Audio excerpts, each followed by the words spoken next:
اعوذ باللہ من الشیطان الرجیم بسم اللہ الرحمن الرحیم قال اللہ تعالی فی سورۃ الانعام قل لا اسألکم علیہ اجرا ان هو الا ذکری للعالمین وقال عز وجل فی سورۃ ہود یا قوم لا اسألکم علیہ اجرا ان اجری الا علی الذی فطرنی افلا تعقلون وقال عز وجل فی سورۃ الفرقان قل ما اسألکم علیہ من اجر ما اسألکم علیہ من اجر الا من شاء ان یتخذ الی ربہ سبیلا صدق اللہ العظیم۔ میں نے آپ کے سامنے قرآن مجید کی 3 صورتوں میں سے 3 آیات تلاوت کی ہیں، اور وہ تینوں آیات ہمارا جو سبق کل کا چل رہا ہے اس کے متعلقہ ہی ہیں۔ آپ کو یاد ہوگا کہ کل ہم نے مادہ سین حمزہ لام کو لے کر با فتحہ میں استعمال کر کے اس کے مختلف صیغے بنائے تھے، یعنی پوری گردانیں اس کی ماضی اور مضارع کی گردانیں کی تھیں، اور پھر اس کے اعتبار سے جملہ فعلیہ مختلف ہمارے سامنے آئے تھے۔ سأل یسألو کے بنیادی معنی ہوتے ہیں سوال کرنا، با فتح سے استعمال ہوتا ہے جیسے کہ بورڈ پر آپ کے سامنے یہ موجود ہے۔ سوال کرنا 2 معنی میں استعمال ہوتا ہے، ایک اس کے معنی ہوتے ہیں مانگنا کے اور دوسرے اس کے معنی ہوتے ہیں پوچھنا کے۔ سأل یسألو چاہے مانگنا کے معنی میں آئے چاہے پوچھنا کے معنی میں آئے، یہ 2 مفعول ڈیمانڈ کرتا ہے۔ کل ہم نے بات کی تھی پہلے مانگنا کے معنی کے حوالے سے۔ سأل یسألو جب مانگنا کے معنی میں آتا ہے تو اس وقت بھی اس کے 2 مفعول ہوتے ہیں، ایک جس سے مانگا جائے اور دوسرا مفعول وہ چیز جو مانگی جائے، اور ان دونوں مفعول کے اعتبار سے میں نے آپ کو بتایا تھا کہ وہ دونوں مفعول جو ہیں وہ ڈائریکٹ استعمال ہوتے ہیں۔ پہلا مفعول جس سے مانگا جائے وہ تو ہوتا ہی بغیر کسی پریپوزیشن کے استعمال ہے، جبکہ جو دوسرا مفعول ہے وہ ڈائریکٹ بھی استعمال ہوتا ہے، یعنی بغیر پریپوزیشن کے بغیر صلہ کے استعمال بھی ہوتا ہے، اور من کی پریپوزیشن کے ساتھ بھی استعمال ہوتا ہے۔ ڈائریکٹ استعمال اس کا ہم نے کل دیکھا تھا، آیت میں نے آپ کے سامنے سورہ ہود کی رکھی تھی جس میں حضرت نوح علیہ السلام نے کہا تھا کہ لا اسألکم مالا لا اسألکم علیہ مالا، میں تم سے اس کام پر کوئی مال نہیں مانگتا، ان اجری الا علی اللہ، میرا اجر تو اللہ کے ذمہ ہے۔ اور آج جو میں نے آپ کو آیات سنائی ہیں اس میں پہلی آیت میں نے آپ کے سامنے رکھی ہے سورۃ الانعام کی، یہ سورۃ الانعام کی آیت نمبر 90 ہے، جس میں اللہ تعالیٰ نے فرمایا ہے کہ کل اے نبی صلی اللہ علیہ وسلم کہہ دیجئے لا اسألکم علیہ اجرا، یہاں پر الفاظ تھے مالن کے اور یہاں پر الفاظ ہیں اجرن کے۔ لا اسألکم علیہ اجرا، میں تم سے اس پر کوئی اجر نہیں مانگتا۔ اب کوئی کا ترجمہ ہم کیوں کر رہے ہیں یہاں پر؟ اس لیے کہ وہ نکرہ استعمال ہوا ہے، میں تم سے اس کام پر کوئی اجر طلب نہیں کرتا، ان ہوا الا ذکری للعالمین۔ اب یعنی قرآن مجید کو پہنچانا ہی کام اس طرف اشارہ ہے، تو یہ تو ایک نصیحت ہے، قرآن مجید تو ایک نصیحت ہے، کس کے لیے؟ للعالمین، تمام جہان والوں کے لیے۔ تو یہ ان اور الا کمبینیشن میں امید کرتا ہوں کہ آپ اس کو سمجھ لیں گے۔ ان ہوا الا ذکرى للعالمین، نہیں ہے یہ ایک نصیحت مگر تمام جہان والوں کے لیے. پھر سورہ ہود میں حضرت ہود علیہ السلام نے اپنی قوم سے کہا تھا کہ یا قومی، اے میری قوم، لا اسألکم علیہ اجرا، میں تم سے اس کام پر کوئی اجر نہیں مانگتا. ان اجریہ الا علی الذی فطرنی، میرا اجر تو اس کے ذمے ہے الذی فطرنی، فطرہ پیدا کرنا، الذی فطرنی جس نے مجھے پیدا کیا، میرا اجر تو اس کے ذمہ ہے، وہی مجھے اجر دے گا. افلا تعقلون، تو کیا تم عقل نہیں کرتے؟ اب گرامیٹیکلی انشاءاللہ تعالی ہم اس کو بڑی آسانی سے کر سکتے ہیں. پھر سورۃ الفرقان کی بڑی خوبصورت آیت ہے، اس میں کہا گیا کہ کل، اے نبی صلی اللہ علیہ وسلم کہہ دیجئے، ما اسألکم علیہ من اجرن. اب وہاں پر اجرن کی بجائے اسے مزید نکرہ کرنے کے لیے من کا استعمال کیا گیا کہ ما اسألکم علیہ من اجرن، میں تم سے اس پر کوئی بھی اجر نہیں مانگتا. اب اس من کی وجہ سے ہم ترجمہ بھی زیادہ زور پیدا کرنے کے لیے کر رہے ہیں، میں اس پر تم سے کوئی بھی کسی قسم کا بھی اجر نہیں مانگتا.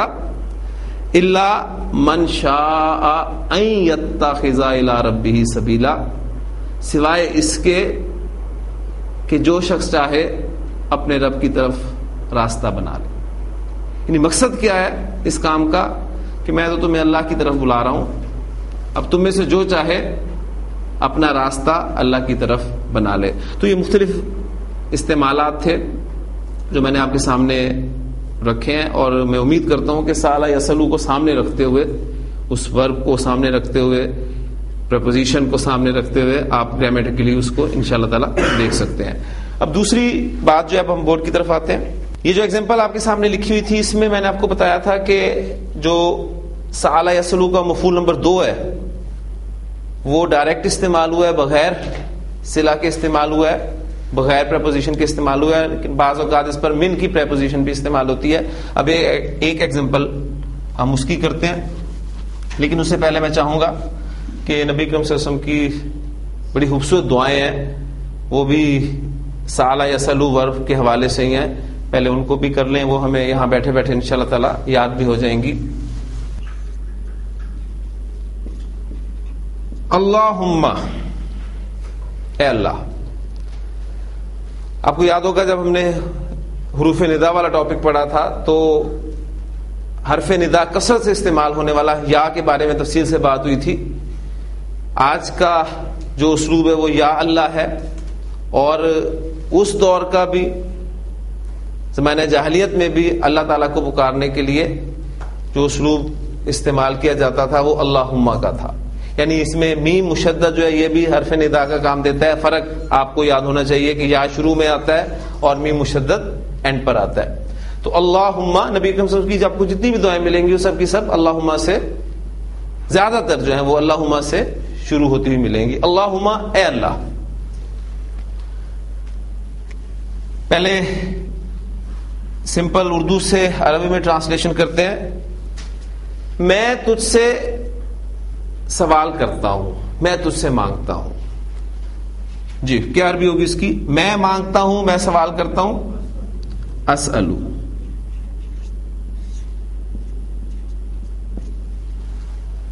میں تجھ سے مانگتا ہوں. اب تجھ سے واحد مذکر حاضر کے لیے ضمیر آپ استعمال کریں گے، وہ کون سی ہوگی؟ کا. اسألو کا، میں تجھ سے مانگتا ہوں. اب یہ پہلا مفعول ہے جو ڈائریکٹ استعمال ہوا ہے، یہ ہونا ہی ڈائریکٹ ہے، اس میں کوئی پریپوزیشن والی بات نہیں ہے. اسألو کا، میں تجھ سے مانگتا ہوں، میں تجھ سے سوال کرتا ہوں. اب جس چیز کا سوال کیا جا رہا ہے وہ دوسرا مفعول ہے، وہ کیا ہے؟ علما نافعا. یہ دوسرا مفعول، اور یہ بھی ڈائریکٹ آپ کے سامنے آیا ہے، یعنی وداؤٹ پریپوزیشن. ایسا علم جو نفع دینے والا ہے، یعنی ایک نفع دینے والا علم. علم ہو اور اس سے انسان فائدہ بھی اٹھائے. اس لیے نبی کریم صلی اللہ علیہ وسلم کی وہ حدیث ہے وہ بھی ذہن میں ساتھ رہنی چاہیے جو آپ نے فرمایا کہ اذا مات الانسان، جب انسان مر جاتا ہے، انقطع عنہ عملہ الا من ثلاثۃ اشیاء، تو اس کا عمل اس سے منقطع ہو جاتا ہے سوائے 3 چیزوں کے.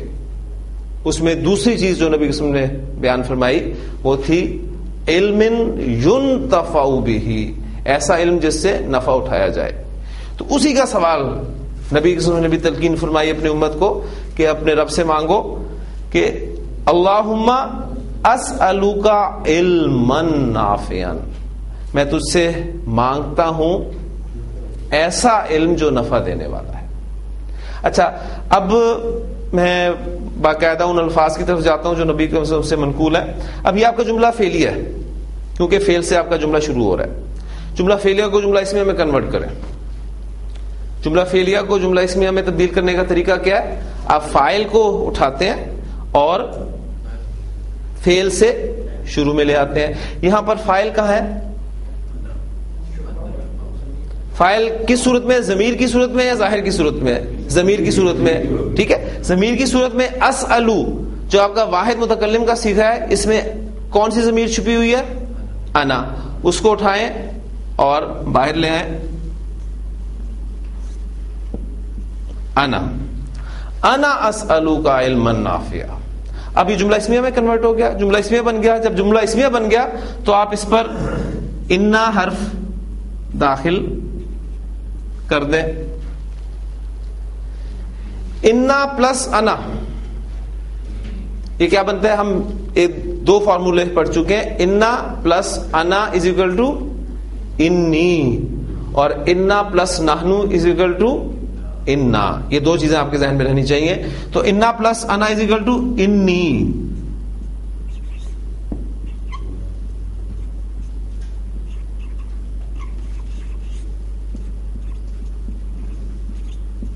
اللہم انی اسألوک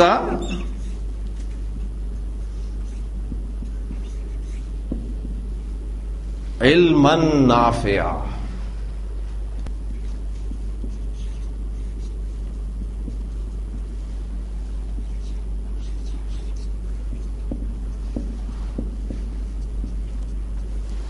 وعملا متقبلا، اور ایسا عمل جو مقبول ہو، جو قبول کیا ہوا ہو، یعنی مقبول عمل. 2 چیزیں ہو گئی. اور تیسری بھی چیز بڑی پیاری چیز ہے جس کی تدقین نبی کریم صلی اللہ علیہ وسلم نے کی ہے.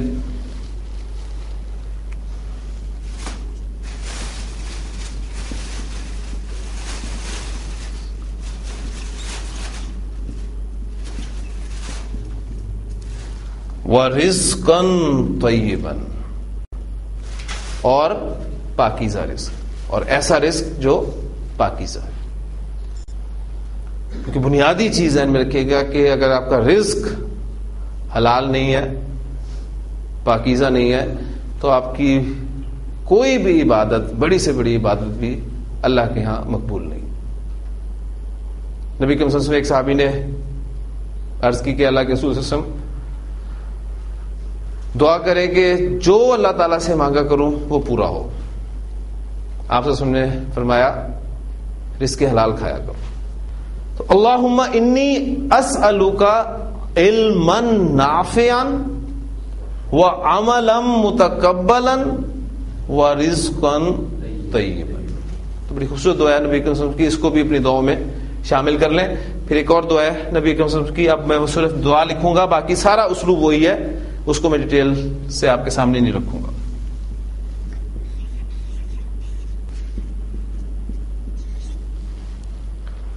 اللہم انی اسألک الہدی، اے اللہ میں تجھ سے سوال کرتا ہوں ہدایت کا. اور واقعی اگر دیکھا جائے تو دنیا میں اللہ تعالیٰ سے اصل مانگنے والی چیز وہ ہدایت ہے.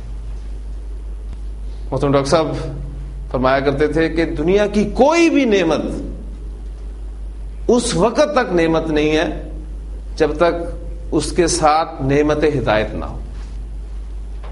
مال اس وقت آج کل کے دور میں سب سے بڑی نعمت شمار کی جاتی ہے, لیکن مال آپ کے پاس ہو لیکن اس کے ساتھ اگر نعمت ہدایت نہیں ہے تو اس مال کو آپ کہاں پر خرچ کریں گے؟ ظاہر ہے اسے صحیح راستے پر خرچ نہیں کیا جائے گا. اولاد اللہ تعالیٰ کی کتنی بڑی نعمت, لیکن اگر اولاد کے ساتھ نعمت ہدایت نہیں ہے تو آپ کو وہ والدین بھی ملیں گے جو اپنی اسی اولاد کے لیے یہ دعائیں کرتے پائے جائیں گے کہ کاش اس سے بہتر تھا کہ ہمیں اللہ اولاد ہی نہ دیتا. تو اصل میں مانگنے والی چیز کیا ہے اللہ تعالیٰ سے؟ وہ ہدایت دی ہے.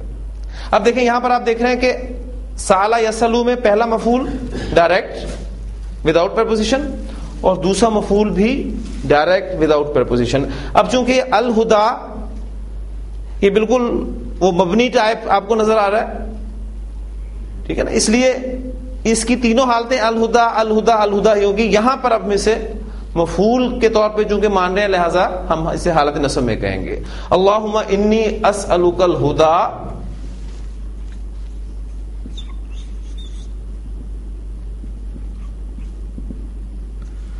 والتقا, اور تقوی. تقوی کے بنیادی معنی میں نے آپ کو بتائے تھے کہ اس کی بنیادی معنی ہوتے ہیں بچنا کے. کس سے بچنا؟ پھر اس کے لیول جو علماء بیان کرتے ہیں کہ سب سے پہلے شرک سے بچنا, اللہ کو احد ماننا, یہ پہلا لیول ہے تقوی کا. پھر دوسرا لیول گناہوں سے بچنا, اور پھر تیسرا لیول ہر وقت انسان کو یہ احساس ہونا کہ اللہ میرے ساتھ ہے, وہ مجھے دیکھ رہے ہیں. یہ وہ ٹاپ کا لیول ہے جسے نبی صلی اللہ علیہ وسلم نے حدیث میں احسان, درجہ احسان سے تعبیر فرمایا. تو اللہم انی اسألک الہدا والتقا.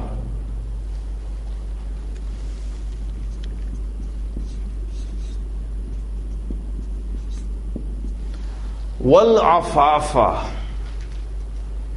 پاک دامنی, عفت.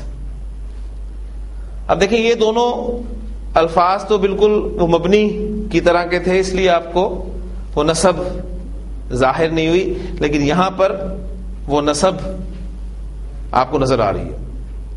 والعفاف, اور پاک دامنی.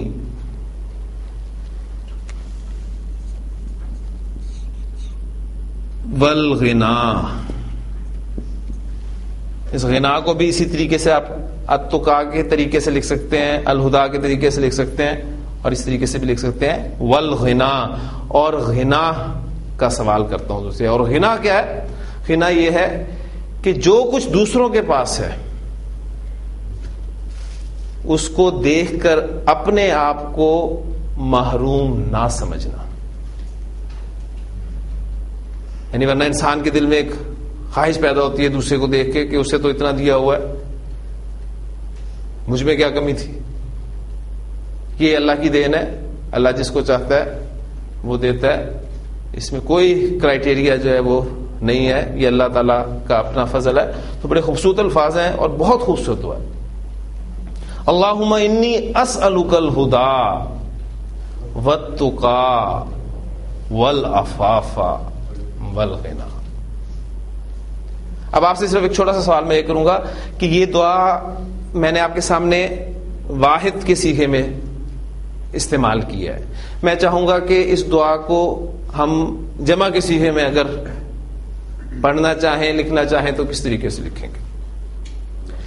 دیکھیں سب سے پہلے ورب پہ ہم جاتے ہیں. اسألو واحد متکلم کا صیغہ ہے تو اس کی جگہ پر ہم جمع متکلم کا صیغہ استعمال کریں گے, یعنی یسألو, تسألو, تسألو, اسألو, نسألو. تو نسألو بن جائے گا. نسألو کا اب مانگا تو اسی سے جا رہا ہے نا. نسألو کا ہم مانگتے ہیں تجھ سے الہدا, التقا, العفاف, الغنا. وہ سب ویسے کے ویسے رہیں گے. ہاں جب وہ جملہ اسمیہ میں کنورٹ ہوگا تو نسألو میں کون سی ضمیر چھپی ہوئی ہے؟ نحنو کی. اب انا پلس نحنو وہ کیا بن جائے گا؟ انا. تو تو وہاں پر صرف فرق کیا پڑے گا؟ وہ یہ فرق ہوگا اللہم انا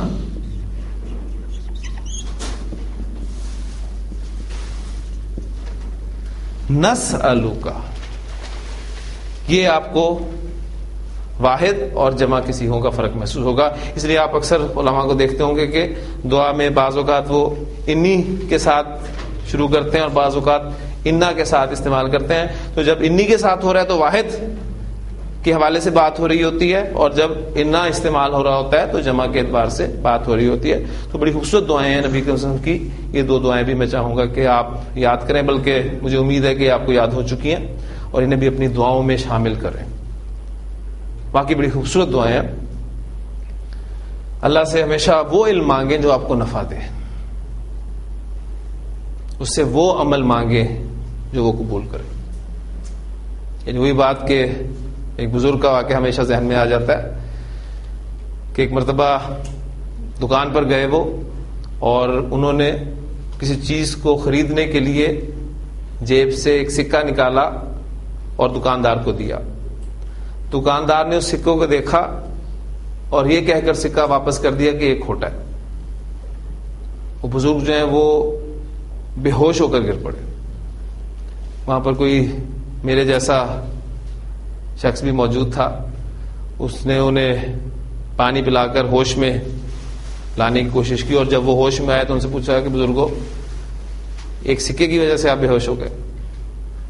وہ کہنے لگے نہیں، بات یہ نہیں ہے، بات در حقیقت یہ ہے کہ یہ سکہ میں نے بڑی سنبھال کر رکھا تھا کہ جب ضرورت پڑے گی اسے استعمال کرنے کی تو میں اسے استعمال کروں گا.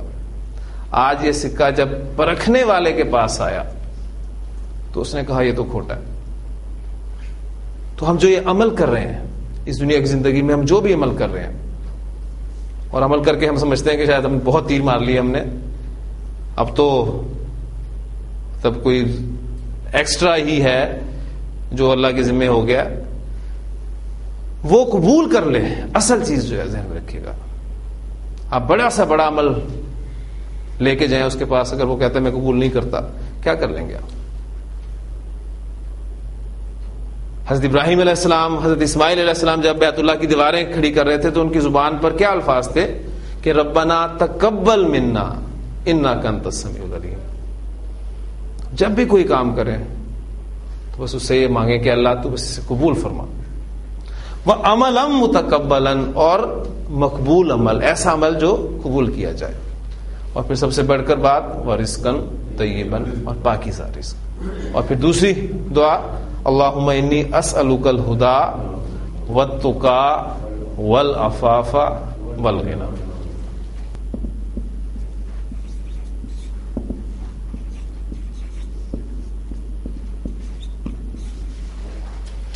اے اللہ میں تجھ سے تیرا فضل مانگتا ہوں. فعل، فاعل، مفعول نمبر 1، مفعول نمبر 2، اس کا سب آپ تعین کر لیں گے انشاءاللہ تعالی. لیکن جب آپ اس دعا کو لکھی ہوئی دیکھتے ہیں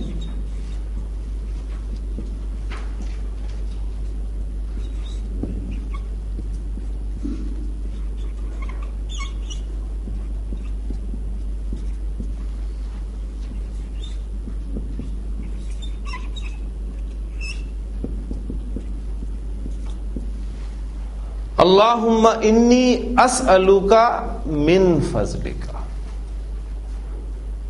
تو جو میں نے آپ کو بتایا تھا کہ وہ دوسرا مفعول جو مانگا جائے اس پر بعض اوقات من کا صلہ جو ہے وہ بھی استعمال ہوتا ہے کہ اللہ میں تجھ سے تیرے فضل میں سے مانگتا ہوں، تیرا فضل مانگتا ہوں. تو اللہم انی اسألک من فضلک. تو یہ دعا آپ دیکھتے ہیں مسجد سے باہر نکلتے ہوئے آپ کو وہ بالکل گیٹ کے اوپر، دروازے کے اوپر لکھی ہوئی نظر آتی ہے. یہ تھا سالہ یسلو، سوال کرنا، اور پھر سوال کرنا میں جو مانگنا کے معنی ہے. سالہ یسلو سوال کرنا پوچھنا کے معنی میں بھی استعمال ہوتا ہے، اور جب یہ پوچھنا کے معنی میں استعمال ہو تب بھی اس کے دو مفعول ہوتے ہیں. نمبر 1 جس سے پوچھا جائے، میں نے زید سے پوچھا. اور دوسرا مفعول جو پوچھا جائے یا جس کے بارے میں پوچھا جائے.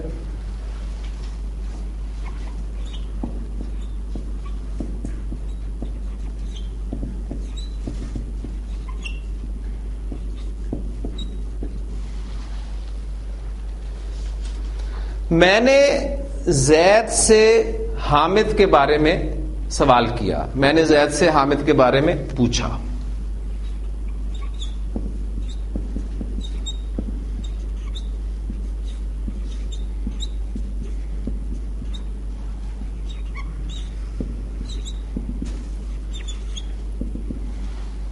اب دیکھیں اس میں تعین کر لیتے ہیں. فعل ہمارا کون سا ہے؟ پوچھا. فاعل میں، یہ آپ کا فاعل ہے اور کس صورت میں ہے؟ ضمیر کی صورت میں ہے. بنیادی جملہ فعلیہ کے قواعد سارے وہی ہوئے. مفعول نمبر 1 جس سے پوچھا جائے وہ کون ہے؟ زید.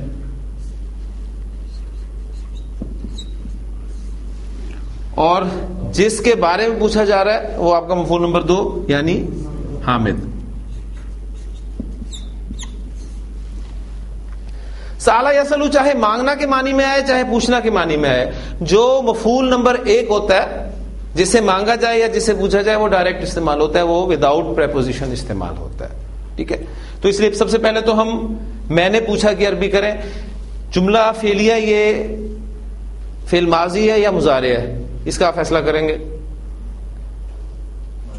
ماضی، لہذا سالہ کی گردان آپ کرتے ہوئے واحد متکلم کے صیغے تک جائیں گے. سالہ، سالا، سالو، سالت، سالتا، سالنا، سالتا، سالتما، سالتم، سالتی، سالتما، سالتنا، سالتو، یہ آپ کا واحد متکلم کا صیغہ سالتو.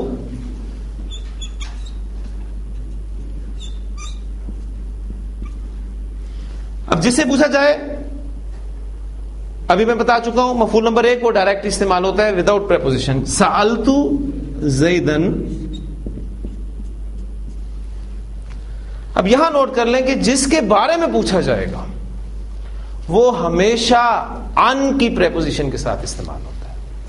ان، عین زبر نون، ان، وہی حروف جارہ میں سے جو آپ کا ان حرف ہے ان معنی.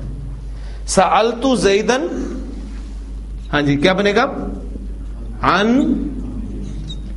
حامدن، میں نے زید سے حامد کے بارے میں پوچھا. تو جس کے متعلق پوچھا جائے، جس کے بارے میں پوچھا جائے وہ آپ کو ان کی پریپوزیشن کے ساتھ ملے گا. اور اس کی بہت ساری ایگزامپلز میں بھی آپ کو قرآن مجید میں سے دیتا ہوں. ایک ایگزامپل ابھی آپ نوٹ کر لیں. وہ سوال کرتے ہیں، سمپل جملہ جی، وہ سوال کرتے ہیں. فعل اور فاعل ضمیر کی صورت میں. فعل ماضی ہے کہ مضارع؟ مضارع. صیغہ کون سا استعمال ہو رہا ہے کا لفظ ہمیں بتا رہا ہے کہ وہ جمع کی بات ہو رہی ہے. ٹھیک ہے، تو یہ صیغہ کون سا ہے آپ کا؟ مضارع کی گردان میں جمع مذکر غائب کا صیغہ. اور جمع مذکر غائب کا صیغہ کی پہچان جمع مذکر کی ساؤنڈ ہو اونا اور یا اس کے ساتھ علامت مضارع لگے گی. ٹھیک ہے، یہ تو ایک ہمارا آسان طریقہ ہے. نہیں تو دوسرا جو طریقہ ہمارے پاس ہے کہ ہم پوری گردان میں اس کو لے کے چلیں. یسألو، تسألو، تسألو، اسألو، نسألو، یسألانی، تسألانی، تسألانی، تسألانی، یسألونا. وہ جو پہلا صیغہ میں اینڈ پر ملے گا غائب میں جمع کا وہ ہے یسألو. اینڈ پر ملے گا غائب میں جمع کا وہ ہے یسألونا. وہ سوال کرتے ہیں یسألونا.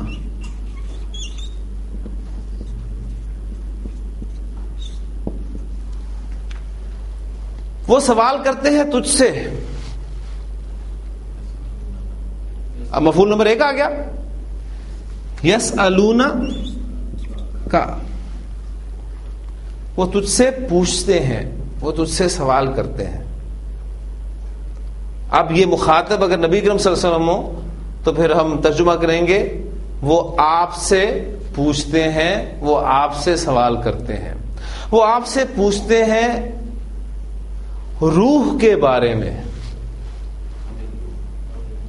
ٹھیک، تو اب جس چیز کے بارے میں سوال کیا جائے گا وہ ان کی پریپوزیشن کے ساتھ استعمال ہوگا. تو وہاں پر کیا الفاظ آئیں گے آپ کو؟ انر روح. یسألونک عن الروح. نبی صلی اللہ علیہ وسلم وہ آپ سے پوچھتے ہیں روح کے بارے میں. قل، انہیں بتا دیجئے الروح من امر ربی. روح میرے رب کے امر میں سے ہے. ٹھیک ہے, یہ میرے رب کا امر ہے. اور میرے رب کا امر کیا ہے اسے بھی قرآن جو ہے وہ ایکسپلین کرتا ہے کہ اذا قضا امرن, جب وہ کسی امر کا فیصلہ کرتا ہے تو فیقول لہ کن, تو وہ اس کو کہتا ہے ہو جا, فیکون, اور وہ ہو جاتا ہے. ٹھیک ہے, اور اس کے بارے میں بتا دیا گیا تمہیں اس کا تھوڑا علم دیا گیا ہے. یسألونک عن الروح, وہ تم سے سوال کرتے ہیں روح کے بارے میں. تو یہ ان جو ہے یہ آپ کو بتائے گا کہ سالہ یسألو کہاں پر مانگنا کے معنی میں استعمال ہوئے اور کہاں پر پوچھنا کے معنی میں استعمال ہوئے. اس کی بہت ساری ایگزامپلز میں قرآن مجید میں سے آپ کے سامنے ابھی بیان کرتا ہوں, تو نوٹ کریں. چاند کے بارے میں سوال وہ کرتے تھے, یسألونک عن الاہلہ, وہ آپ سے چاند کے بارے میں سوال کرتے ہیں. یسألونک عن الشہر الحرام قتال فیہ, یسألونک عن الخمر والمیسر, وہ آپ سے شراب اور جوئے کے بارے میں سوال کرتے ہیں. یسألونک عن الیتامی, وہ آپ سے یتیموں کے بارے میں پوچھتے ہیں. یسألونک عن المحیض, یسألونک عن الساعۃ, وہ آپ سے قیامت کے بارے میں پوچھتے ہیں. ایان مرساہا, کہ وہ کب واقع ہوگی. قل, کہہ دیجئے, انما علمہ عند ربی, اس کا علم تو میرے رب کے پاس ہے.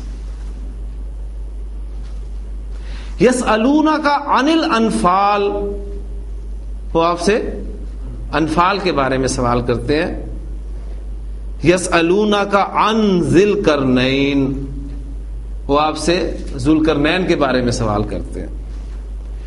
یسألونک عن الجبال, وہ آپ سے پہاڑوں کے بارے میں پوچھتے ہیں. اور پھر ایک جگہ پر ان استعمال نہیں ہوا, وہ صرف ان کا سوال کوٹ کیا گیا ہے. یسألونک ماذا ينفقون, وہ آپ سے پوچھتے ہیں کیا خرچ کریں. اور ماذا میں نے آپ کو بتایا تھا اس وقت کہ ماں کے ساتھ زا لگ جائے تو پھر اس میں کچھ کا مفہوم ہم دے دیں گے, کیا کچھ خرچ کریں. یسألونک ماذا ينفقون, وہ آپ سے پوچھتے ہیں کیا کچھ خرچ کریں. یعنی اب وہ جو ان کا سوال ہے نا کہ کیا کچھ خرچ کریں, اس کو ہی بیان کر دیا گیا ود ان کوٹیشنز کہ جو چیز خرچ کی جائے اس کے بارے میں آپ سے سوال کرتے ہیں, وہ ان کے ساتھ استعمال نہیں ہوا. تو یہ مختلف استعمالات میں نے آپ کو قرآن مجید سے دیے ہیں. یہ بڑی خوبصورت کتاب ہے المعجم المفاہرس, یہ محمد فواد عبد الباقی ان کی کتاب ہے. اس کتاب کی خصوصیت یہ ہے کہ اس میں آپ کو قرآن مجید میں جتنے بھی مادے استعمال ہوئے ہیں انہوں نے ان مادوں کو اکٹھا کر دیا الفابیٹیکلی, اور ان مادوں سے جو جو لفظ قرآن مجید میں استعمال ہوا ہے اس کو اسی ترتیب سے آیتوں کی ترتیب کے اعتبار سے یہاں پر اکٹھا کر دیا. یہ بک آپ دیکھ لیں اس کو. یہ میں چاہتا ہوں کہ جو بھی ذوق شوق رکھتا ہے عربی گرامر کا, چاہتا ہے قرآن مجید کے حوالے سے, تو اس کی لائبریری میں یہ بک ضرور ہونی چاہیے. جی, اب جملہ فعلیہ, اس کے اہم ترین قواعد, فعل, فاعل, مفعول, یہ سب چیزیں, مجہول, پریپوزیشن, بہت طریقوں سے ہم نے یہ سب کچھ پڑھ لیا. اب آج سے جو ہم ٹاپک شروع کرنے لگے ہیں, یہ ٹاپک عربی گرامر کا پیچیدہ ترین ٹاپک ہے, اور یہ ٹاپک میکسیمم ہمارے 8 سے 10 دن لے گا. کہ میں آپ کو پہلے سے ذہنی طور پہ سے تیار کر رہا ہوں کہ آپ نے بالکل نہیں گھبرانا اس ٹاپک کے دوران. اس کی وجہ یہ ہے کہ اس ٹاپک کو پڑھے بغیر آپ قرآن مجید نہیں سمجھ سکتے. اور یہ بھی آپ کو بتاتا چلوں کہ یہ ٹاپک عام طور پر ایسی کلاسز میں جو عربی گرامر کی کلاسز ہوتی ہیں اس میں پڑھایا ہی نہیں جاتا. لیکن اللہ تعالیٰ کے خصوصی فضل و کرم سے میں نے اس کو اس کی توفیق سے پڑھانا شروع کیا اور مجھے بڑے پازیٹیو اس کے جو ہیں ریزلٹس ملے ہیں. قرآن مجید کی آپ پہلی آیت سے ہی جب آغاز کرتے ہیں تو آپ کو اس ٹاپک کا کوئی نہ کوئی حصہ ملنا شروع ہو جاتا ہے, یہاں تک کہ شاید ہی آپ کو کوئی دوسری آیت ایسی ملے جس میں اس ٹاپک کا تذکرہ نہ ہو. اس اعتبار سے یہ ٹاپک ٹیکنیکل سا ٹاپک ہے. دیکھیں, جملہ فعلیہ کے حوالے سے جو باتیں اہم ترین باتیں ہیں وہ لوگ آپ سب سمجھ چکے ہیں, سیکھ چکے ہیں. ابھی کچھ ٹیکنیکل سی چیزیں ہیں, میں چاہوں گا کہ آپ اس کو صرف سمجھیں. نوٹس آپ کے پاس موجود ہیں, وہاں آپ انہیں دیکھ سکتے ہیں, پڑھ سکتے ہیں. جو پڑھانا چاہے گا بعد میں اس کے لیے اس ٹاپک کو کور کرنا, اس میں غوطہ لگانا انتہائی ضروری ہے. لیکن جو لوگ چاہتے ہیں کہ بس سمپل ہمیں سمجھ میں آنی چاہیے تو وہ اس سے سرسری طور پہ گزر سکتے ہیں. تو یہ خاص طور پہ میرے اس ٹاپک کے مخاطبین وہ ہیں جو قرآن مجید کو, اس کی زبان کو آگے لوگوں کو سکھانا چاہتے ہیں. لیکن سب کے لیے یہ بھی اس اعتبار سے ضروری ہے کہ اس کے بغیر قرآن مجید آپ سمجھ نہیں سکتے. اس میں چند باتیں جو ہیں وہ آپ اپنے پچھلے پڑھے ہوئے اسباق کے حوالے سے مجھے بتائیں گے. پہلی بات یہ کہ ہم نے ماضی کی جو 3 فہرستیں پڑھی تھی, ماضی کی ڈائز کی, فعلا, فاعلا اور فاولا, اور اس کے اعتبار سے مضارع کے جو کمبینیشنز بنائے تھے یفعلو, یفعلو اور یفعلو. آپ مجھے ایک بات بتائیے ماضی کی 3 فہرستوں کو دیکھتے ہوئے کہ آپ کو اس میں جو ایگزامپلز دی گئی تھی ان ایگزامپلز میں کسی جگہ پر بھی آپ کو مادے میں, مادے کے جو 3 حروف ہیں فا کلمہ, عین کلمہ, لام کلمہ, ان 3 کلمات میں کسی جگہ پر بھی, میں بات کر رہا ہوں فہرست کی, بورڈ پہ دی گئی ایگزامپلز کی نہیں, آپ کو ان تینوں فہرستوں میں کسی جگہ پر بھی حمزہ نظر آیا کہیں؟ یعنی یہ آپ نے ریزلٹس نکالنے ہیں. وہ میں نے آپ کو اس لیے کہا تھا کہ 3 فہرست بہت اہم ہے, ہم نے اس سے بہت سارے ریزلٹس نکالنے ہیں. آپ فعلا کی ڈائی اٹھا کے دیکھ لیں, فاعلا کی ڈائی اٹھا کے دیکھ لیں, فاولا کی ڈائی اٹھا کے دیکھ لیں, کسی جگہ پر بھی آپ کو حمزہ نظر نہیں آئے گا. ہاں ابھی ہم نے پریکٹس کی ہے سین حمزہ لام مادے سے, لیکن وہ جو میں نے آپ کو فہرستیں دی ہیں اس میں آپ کو حمزہ نہیں ملے گا. دوسری بات, آپ انہی فہرستوں سے نوٹ کر کے مجھے بتائیں گے کہ کیا کسی جگہ پر کوئی ایک حرف 2 مرتبہ ریپیٹ ہوا ہے؟ کوئی ایک حرف 2 مرتبہ ریپیٹ نہیں ہوا. پھر تیسری بات, ان تینوں فہرستوں میں آپ کو کسی جگہ پر بھی واو یا یہ جسے ہم کہتے ہیں, یعنی یہ یا درمیان والا یا اور ہے, اور وہ یا لیٹر کی بات کر رہا ہوں, واو اور یا میں سے کوئی حرف نظر آیا نہیں نظر آیا. اس کی ایک خاص وجہ ہے. اس کی وجہ یہ ہے کہ جب بھی کسی فعل کے حروف مادہ میں کسی جگہ پر حمزہ آ جائے یا کسی حرف کی تکرار ہو جائے یعنی ریپیٹ ہو جائے حرف, یا پھر واو اور یا میں سے کوئی حرف آ جائے, تو ہم جو بڑی تیزی سے یہ ماضی کی اور مضارع کی گردان کرتے ہیں نا, یعنی میں نے آپ کو ایک ورب دیا نون صاد را, اور اس کا ماضی مضارع آپ نے بنا لیا جی نصرہ ینصرو, اور گاڑی ہم نے چلا دی کہ نصرہ نصرا نصرو نصرت نصرتا نصرنا نصرتا نصرتما نصرتم نصرتی نصرتما نصرتنا نصرتو نصرنا, اور پھر ینصرو تنصرو تنصرو انصرو ننصرو ینصرانی تنصرانی تنصرانی تنصرانی ینصرونا ینصرنا تنصرونا تنصرنا تنصرینا. تو یہ کوئی بھی مادہ آپ کو دے دیا جائے آپ بڑی آسانی کے ساتھ ان 2 گردانوں کو یاد کر کے گردانے بنا سکتے ہیں. لیکن جب بھی کسی فعل کے حروف مادہ میں حمزہ آ جائے, کوئی حرف ریپیٹ ہو جائے, یا واو اور یا میں سے کوئی حرف آ جائے, تو یہ گردانیں اتنی تیزی سے نہیں بنتی. گردانوں میں گردان کے کسی ایک سیغے میں, آدھی گردان میں, یا پوری کی پوری گردان میں تبدیلی واقع ہو جاتی ہے. اب وہ تبدیلی کیسے ہوتی ہے؟ باقاعدہ قواعد کے تحت ہوتی ہے. اور میں سلام کرتا ہوں اپنے ان بزرگوں کو جنہوں نے عربی زبان، عرب نے تو بول دی، قرآن نے ان کی زبان میں، اللہ تعالیٰ نے قرآن کو ان کی زبان میں نازل فرما دیا، لیکن اصل محنت ان لوگوں نے کہ عرب اس طرح کرتا کیوں ہے، جو میں نے کل سورۃ الحدید کی آیت آپ کے سامنے رکھی تھی، یعلم ما یلج فی الارض. اب یہ یلج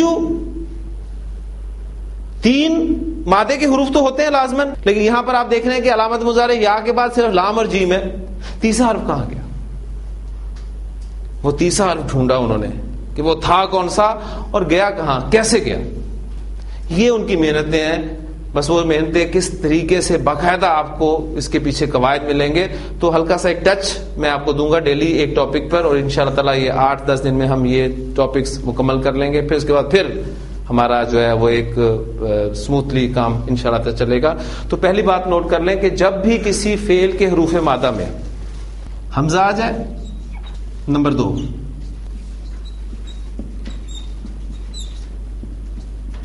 حرف کی تکرار ہو جائے، تکرار سے مراد ہے ریپیٹیشن. نمبر 3 واو اور یا، ان دونوں کا نام بھی اب آپ یاد کر لیں. اب میں ان کے لیے واو اور یا نہیں بولا کروں گا، ان کے لیے میں ایک ٹرم استعمال کیا کروں گا، حروف علت.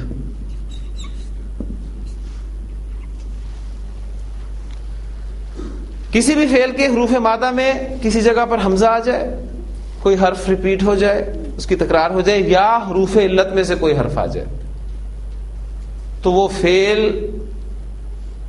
غیر صحیح فعل ہو جاتا ہے. تو حروف مادہ کے اعتبار سے فعل کی اب ہم 2 اقسام کریں گے.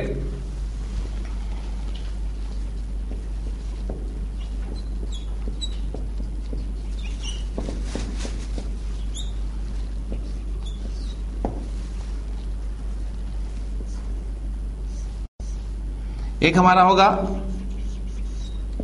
صحیح فعل اور دوسرا غیر صحیح فعل. اب جب بھی میں ٹرم آپ کے سامنے بولوں کہ یہ غیر صحیح فعل ہے تو اس سے کیا مراد ہوگی؟ اس سے مراد یہ ہوگی کہ اس فعل کے حروف مادہ میں یا تو آپ کو حمزہ ملے گا، یا کسی حرف کی تکرار ہوگی، یا پھر حرف علت میں سے کوئی حرف ہوگا. تو ہمارا آج کا ٹاپک جو ہے وہ غیر صحیح افعال، ہم اس کو سٹارٹ کریں گے. جیسے کہ میں نے آپ سے کہا کہ اس میں کہیں پر تو ایک صیغے میں تبدیلی واقع ہوگی، لیکن باقاعدہ قاعدے کے تحت ہوگی، قواعد ہیں اس کے پیچھے. کہیں آدھی گردان چینج ہوگی اور کہیں پوری کی پوری گردان چینج ہوگی. تو سب سے پہلے غیر صحیح افعال میں آج ہم حمزہ سے سٹارٹ لیتے ہیں. ٹھیک ہے، حمزہ جب آ جائے فعل کے حروف مادہ میں تو پہلی بات کہ وہ غیر صحیح فعل ہو گیا. اب وہ غیر صحیح فعل اس کا بھی ایک آگے نام ہوگا، اس کا نام ہوگا محموز.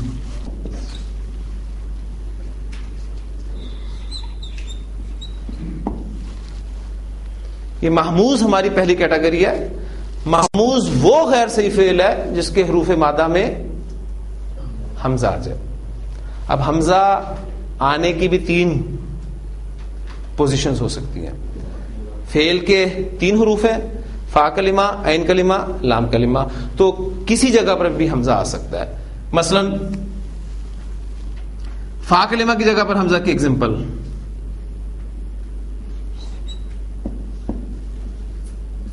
ہم مادہ کر چکے ہیں. سورۃ البقرہ کی آیت جب میں نے آپ کے سامنے بیان کی تھی، یا بنی اسرائیل اذکروا نعمتی التی انعمت علیکم وانی فضلتکم علی العالمین، اس میں اخذ یاخذ ہم نے پڑھا تھا، آپ کو یاد ہوگا. تو یہ حمزہ فا کلمہ کی جگہ پر آ گیا. حمزہ عین کلمہ کی جگہ پر بھی آ سکتا ہے. سالہ، یہ بھی ہم کر کے ہٹے. حمزہ لام کلمہ کی جگہ پر بھی آ سکتا ہے. تو سب سے پہلی بات، غیر صحیح فعل کی قسم ہم نے محموز کا آغاز کیا ہے آج. محموز وہ غیر صحیح فعل ہوگا جس کے حروف مادہ میں حمزہ آ جائے. حمزہ فا کلمہ کی جگہ پر بھی آ سکتا ہے, عین کلمہ کی جگہ پر بھی آ سکتا ہے, لام کلمہ کی جگہ پر بھی آ سکتا ہے. جب فا کلمہ کی جگہ پر آئے تو گرامر کی اصطلاح میں اس کو محموز الفا کہتے ہیں. محموز الفا. اب ان دونوں کے نام آپ خود بتائیں گے. عین کلمہ کی جگہ پر آ جائے تو کیا کہلائے گا؟ محموز العین. لام کلمہ کی جگہ پر آ جائے تو محموز اللام. یہاں تک کلیئر ہو گیا؟ اچھا, اب اگلی بات نوٹ کر لیں کہ یہ جو چینجز آتی ہیں یہ زیادہ تر محموز الفا میں آتی ہیں. گردانوں میں چینجز زیادہ تر محموز الفا میں آتی ہیں. محموز العین اور محموز اللام میں چینجز نہ ہونے کے برابر ہیں. اس لیے اس کا ثبوت آپ کے سامنے ہے کہ سالہ یسلو سے ہم نے ماضی اور مضارع کی گردان کی, آپ نے دیکھا کہ بالکل اسی طریقے سے کی, کوئی گردان میں فرق نہیں آیا. ایسے ہی تھا نا. اسی طرح آپ قرأ سے بھی کر لیں. یعنی پہلی بات یہ ہے کہ قرأ اس کا باب کیا ہے؟ یہ قرأ یقرأ با فتح سے استعمال ہوتا ہے. تو اس سے گردان آپ کریں, دیکھیں آپ قرأ قرأ قرأ قرأت قرأتا قرأنا قرأتا قرأتما قرأتم قرأتی قرأتما قرأتنا قرأتو قرأنا. یقرأ تقرأ تقرأ اقرأ نقرأ. یقرأنی تقرأنی تقرأنی تقرأنی یقرأونا یقرأنا تقرأونا تقرأنا تقرأینا. نو چینج. محموز العین اور محموز اللام میں آپ کو تبدیلیاں نہ ہونے کے برابر, یعنی ماضی مضارع میں تو کم از کم نہیں ہے, ٹھیک ہے. لیکن محموز الفا میں آپ کو چینجز ملیں گی. اب وہ چینجز کیا ہے؟ سب سے پہلی بات, ان چینجز کا تعلق ایک قاعدے کے ساتھ ہے. وہ قاعدہ بس آپ نے یاد کرنا ہے. وہ قاعدہ میں آپ کے سامنے رکھتا ہوں, لیکن اس قاعدے کو سمجھنے کے لیے پہلے اس سچویشن کو سمجھنا پڑے گا کہ وہ سچویشن کیا ہے جس پر وہ قاعدہ اپلائی ہوگا. سچویشن سمجھ لیں. کسی بھی لفظ میں گردان کرتے ہوئے کسی بھی صیغے میں جب دو حمزے اکٹھے آ جائیں, دو حمزے اکٹھے ہو جائیں, دو حمزے اکٹھے اس صورت میں ہو جائیں کہ پہلا حمزہ اس پر حرکت ہو. حرکت کوئی بھی ہو سکتی ہے, زبر بھی ہو سکتی ہے, زیر بھی ہو سکتی ہے, پیش بھی ہو سکتی ہے. محموز الفا کیا ایک ہی قاعدہ ہے, اور اس قاعدے کی سچویشن میں آپ کو بتا رہا ہوں کہ دو حمزے اکٹھے ہوں ایسی صورت میں کہ پہلا حمزہ متحرک ہو, اس پر کوئی بھی حرکت ہو, زبر آ جائے, زیر آ جائے یا پیش آ جائے, دوسرا حمزہ ساکن ہو. یہ سچویشن ہے. یہ سچویشن جہاں بھی واقع ہوگی, جہاں کہیں بھی پیدا ہوگی تو قاعدہ اپلائی کیا جاتا ہے. قاعدہ اپلائی جو ہوتا ہے وہ قاعدہ کیا ہے, اب اس قاعدے کو سمجھ لیں. دوسرے حمزے کو پہلے حمزے کی حرکت جو بھی ہے, اگر زیر ہے تو اس کو یا سے, زبر ہے تو اس کو الف سے, پیش ہے تو اس کو واو سے تبدیل کر دیا جاتا ہے. یہ قاعدہ ہے. سچویشن سمجھ لیں آپ. کسی بھی لفظ میں دو حمزے اس طریقے سے آ جائیں کہ پہلا حمزہ حرکت والا ہو اور دوسرا حمزہ ساکن ہو, تو دوسرے حمزے کو پہلے حمزے کی حرکت کے موافق حرف میں لازماً تبدیل کر دیا جاتا ہے. یہ ہمارا سچویشن اور قاعدہ. کلیئر؟ اب ہم دیکھیں گے کہ کیا محموز الفا میں یہ سچویشن گردانوں میں ماضی مضارع میں کسی جگہ پر واقع ہوتی ہے. پہلی بات یہ ہم نوٹ کرتے ہیں. کلیئر؟ ہاں جی. آخذہ یہ ہمارے پاس مادہ ہے, اور باب اس کے ساتھ جو آپ کو ملے گا لکھا ہوا وہ ہے نون. تو کیا مطلب ہے؟ اخذ یاخذ.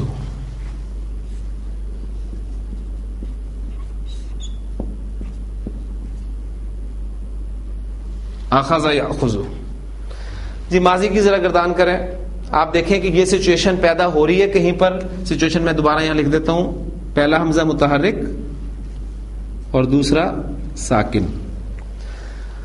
اخذ اخذا اخذو اخذت اخذتا اخذنا اخذتا اخذتما اخذتم اخذتی اخذتما اخذتن اخذتو اخذنا.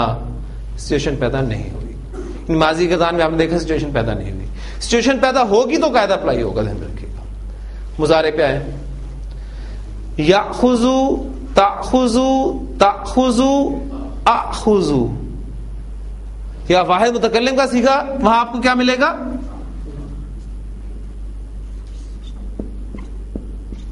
اخذو. پھر ناخذو. یاخذانی تاخذانی تاخذانی تاخذانی. یاخذونا یاخذنا تاخذونا تاخذنا تاخذینا. پوری گردان میں, مضارع کی گردان میں ایک جگہ ہے جہاں پر آپ کو یہ سچویشن مل رہی ہے. یعنی اب تک جو کچھ ہم نے پڑھا ہے, ہو سکتا ہے آگے ہم پڑھیں تو ہمیں ماضی کی پوری گردان میں سچویشن مل جائے. بات صرف یہ ہے سچویشن کو سمجھنے کی. سچویشن آپ نے سمجھنی ہے کہ سچویشن کیا ہے کہ دو حمزے اکٹھے ہو جائیں اس طرح کہ پہلا متحرک ہو دوسرا ساکن ہو. اور یہ آپ کو ابھی تک پڑھے ہوئے ابواب میں صرف مضارع کے واحد متکلم کے صیغے میں سچویشن مل رہی ہے. تو اب ہم نے اس کو کیا کرنا ہے؟ قاعدہ اپلائی کرنا ہے. دوسرے حمزے کو پہلے حمزے کی حرکت, یہ دوسرا حمزہ ہے, اس کو ہم نے پہلے حمزے کی حرکت زبر کے موافق حرف, زبر کا موافق حرف کیا ہے؟ الف, اس میں لازماً تبدیل کر دینا ہے. یہ کیا بن گیا؟ الف زبر الف. شاید آپ نہ بول سکے اس کو. اگر میں آپ سے کہوں کہ با زبر الف تو آپ با پڑھ دیتے ہیں. تا زبر الف تا, جیم زبر الف جا, تو الف زبر الف آ. اس آ کو ہم اردو میں ایسے لکھتے ہیں الف مد آ کی صورت میں, اور عربی زبان میں اس کو کھڑی زبر کے ساتھ لکھا جاتا ہے. تو یہ آپ کا بن جائے گا